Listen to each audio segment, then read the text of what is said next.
Hello everyone. तो हम लोग डिस्कशन कर रहे थे इन्वायरमेंट, जिसमें से कि हम लोग एग्जामिनेशन का प्रिपरेशन अच्छे से कर पाएँ। तो इन्वायरमेंट का हम लोग ऑलरेडी डिस्कशन कर चुके हैं कि इन्वायरमेंट क्या है, व्हाट इज़ एन इकोसिस्टम, और ये हमको डिस्कस करना है कि इकोसिस्टम का फंक्शन क्या है। और हम लोग देख रहे थे कि what is the different component of an environment, जैसे कि उसका बायोटिक क्या होता है, एबायोटिक क्या है, ये सब हम लोग देख चुके थे। तो हम लोग लास्ट वीडियो में देखे थे हम लोग स्ट्रक्चर ऑफ एन इकोसिस्टम, जिसका कि हम लोग जितना भी बायोटिक कंपोनेंट है इन्वायरमेंट के वो सब डिस्कस किए थे। जैसे कि मैंने बताया था कि ऑटोट्रोफ होता है, उसके बाद हेटरोट्रोफ, ये सब हम लोग डिस्कशन कर चुके थे। माइक्रो और माक्रो ये सब क्या होता है, कंज्यूमर, ये भी हम लोग डिस्कशन किए थे। तो आज जो लोग नए जुड़ रहे हैं मैं उनको बता दे रही हूँ कि इसका ऑलरेडी इन्वायरमेंट का 2 लेक्चर खत्म हो चुका है। तो आप लोग इस चैनल में जाके वो दोनों भी वीडियो देख सकते हैं, ताकि आप लोगों का एनवायरनमेंट का जो पूरा सिलेबस इसमें कवर हो पाए और आपका जो प्रिपरेशन है एनवायरनमेंट में वो अच्छे से कवर हो जाए। तो आज हम लोग डिस्कशन करने जा रहे हैं एबायोटिक कंपोनेंट। एबायोटिक कंपोनेंट क्या होता है ये आज हम लोग डिस्कशन करेंगे। तो फर्स्ट हम लोग देखेंगे क्या क्या होता है।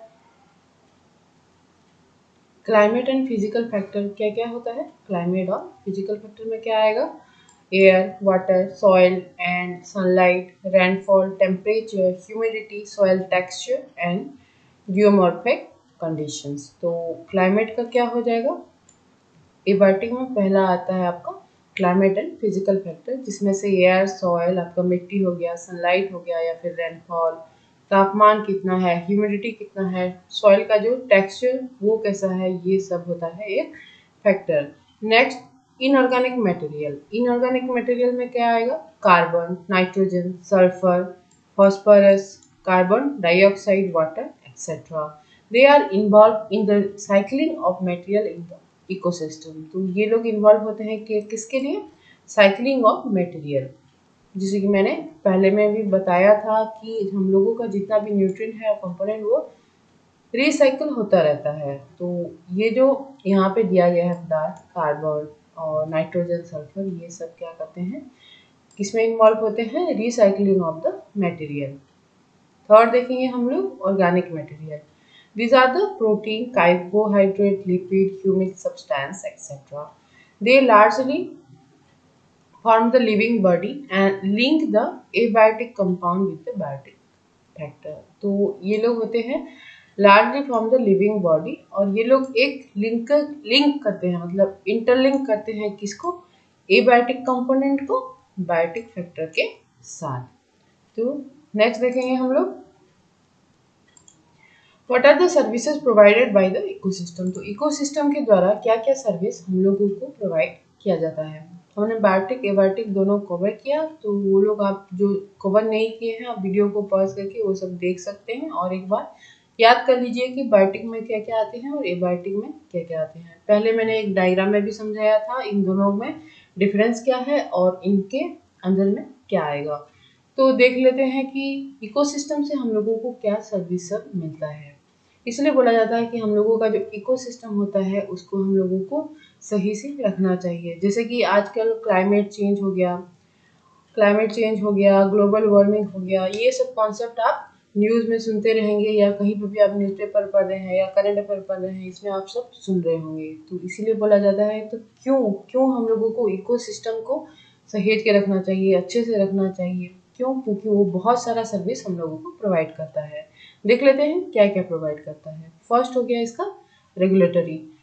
रेगुलेटरी में क्या आएगा, maintaining the quality of the air, soil and moderation of the earth, climate, decomposition of waste. जैसे कि मैं अभी बता रही थी कि इकोसिस्टम अगर अच्छे से हम लोग रखेंगे तो हम लोगों का जो क्वालिटी ऑफ एयर और सॉइल वो अच्छे से रहेगा। Moderation of the earth, climate, अभी जैसे बोला जाता है कि अर्थ का टेम्परेचर बढ़ता जा रहा है, टेम्परेचर, ग्लोबल वार्मिंग, ये वर्ड आप लोग सुने होंगे। तो अगर इकोसिस्टम सही से होगा तो अर्थ का जो क्लाइमेट होगा वो बैलेंस होके रहेगा, इम्बैलेंस नहीं होगा। और और एक हो गया डिकम्पोजिशन ऑफ द वेस्ट, ये हो गया third, decomposition of the waste. फिर हैबिटेट, जहाँ पे हम लोग रहते हैं, provide refuge to wild plant and animals, contribute the biological and genetic diversity, तो हम लोगों का जो हम लोग एक वर्ड पहले भी पढ़े थे, बायोडाइवर्सिटी जो होता है, ये बायोडाइवर्सिटी बैलेंस होकर कैसे रहेगा, जब एनवायरनमेंट सही से रहेगा। और प्रोडक्शन में भी हेल्प करता है इकोसिस्टम, क्या, provision of the food, shelter, clothing, fuel और मेडिसिन। तो हम लोग जो है अपना खाद्य के लिए या रहने के लिए हम लोग जो पहन रहे हैं और हमारा पूरा जीवन निर्वाह करने के लिए हम लोग क्या, हम लोगों का एनवायरनमेंट पे ही डिपेंड करते हैं। तो इकोसिस्टम जो होता है हम लोगों को प्रोवाइड करता है फूड भी, शेल्टर भी, क्लॉथिंग, फ्यूल, मेडिसिन, सब कुछ, क्योंकि हम लोग जो है कंज्यूमर हैं। एस्थेटिक और क्या प्रोवाइड करता है, कल्चरल, रिक्रिएशनल और एस्थेटिक बेनिफिट भी इसका है। जैसे कि कोई भी एनवायरनमेंट है या इकोसिस्टम है जहाँ पे हम लोग रहते हैं, उसका कल्चरल से बिल्कुल कनेक्शन रहता है। फॉर एग्जाम्पल ट्राइब लोग जो हैं अपने नेचुरल एनवायरनमेंट पे ज़्यादा जुड़े हुए हैं, ज़्यादा उन लोगों का रिलेशनशिप जो है कल्चर के साथ, अपना मतलब सराउंडिंग जो एनवायरनमेंट है उसके साथ वो ज़्यादा है as compare to those who are living in urban areas. Urban areas में क्या होता है, लोग ज़्यादातर वर्चुअल दुनिया में रहते हैं, आइसोलेटेड होके रहते हैं और नेचर के साथ उन लोगों का जो रिलेशनशिप होता है वो different होता है than the who residing in the forest or you can say rural area। तो देख लेते हैं हैबिटेट के लिए हम कैसे डिपेंड करते हैं। The environment in which a particular organism lives is called habitat. तो एक एक ऑर्गेनिज्म है वो जो पर्टिकुलर एरिया में रहता है, जो पर्टिकुलर एनवायरमेंट में रहता है, उसको ही उसका हैबिटेट बोला जाता है। All the population living in the same place at the same time interact forming a community। तो पहले इसका आ जाता है इंडिविजुअल, फिर आता है इसके पॉपुलेशन, और जो पॉपुलेशन सेम इंटैक्ट में जो लोग रहते हैं फॉर्मिंग ए कम्युनिटी। नेक्स्ट हो गया, such community also interact with the non living world around it, thus forming an ecosystem. तो जो पहले इकोसिस्टम है उसका पहला जो बेसिक क्या होता है, इंडिविजुअल से बनता है पॉपुलेशन कुछ पॉपुलेशन मिलकर बनाते हैं कम्युनिटी, और कम्युनिटी जब इंटरेक्ट करते हैं नॉन लिविंग वर्ल्ड से, जैसे कि हम लोग रह रहे हैं एक वातावरण में, जैसे कि हमारा फॉरेस्ट हो गया या जो भी लैंडस्केप, जो भी टैलेंट हम लोगों का है, वो सब मिलके क्या हो गया, बन गया ecosystem. Therefore habitat is a part of the ecosystem. तो हैबिटेट जो है वो एक पार्ट है किसका, इकोसिस्टम का। हैबिटेट आपको समझ में आ गया। देख लें नेक्स्ट हम लोगों का क्या है, इकोलॉजिकल। तो ये हो गया इकोलॉजिकल निश, ये पढ़ेंगे हम लोग। अब क्या है, the role and functional position of an organism within an ecosystem is called as ecological निश।